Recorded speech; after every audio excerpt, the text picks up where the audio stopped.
Digital India અને વિકાસના દાવાઓ વચ્ચે ગુજરાતના જ એક ગામમાંથી ચોંકાવનારી વાસ્તવિકતા સામે આવી છે.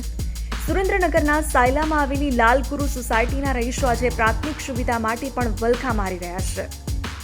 અહીં સરકારી તંત્રની અજીબ બેદરકારી જોવા મળી રહી છે. પીજીવીસીએલ દ્વારા સોસાયટીમાં લાઇટના મીટર પણ લગાવી દેવાયા છે અને ટ્રાન્સફોર્મર પણ ઊભું કરી દેવાયું છે. પણ નવાઈની વાત તો એ છે કે આ બધું હોવા છતાં અહીં વીજ કનેક્શન આપવામાં આવ્યું જ નથી. આ પરિણામે છેલ્લા 6 મહિનાથી અહીંના આશરે 25 પરિવારો ઘોર અંધારામાં જીવવા માટે મજબૂર બન્યા છે. ઉનાળાની અસહ્ય ગરમી બાદ હવે ચોમાસાની ઋતુમાં મચ્છરો અને જીવજંતુનો ત્રાસ વચ્ચે સ્થાનિકો ભારે હાલાકી ભોગવી રહ્યા છે. વીજળી ન હોવાના કારણે બાળકોના અભ્યાસ પર પણ માઠી અસર પડી રહી છે અને મોબાઈલ ચાર્જ કરવા જેવી સામાન્ય જરૂરિયાત માટે પણ લોકોને ભટકવું પડે છે. સ્થાનિકોએ તંત્ર સમક્ષ અનેક વખત રજૂઆત કરી છે, પણ પરિણામ શૂન્ય આવ્યું છે.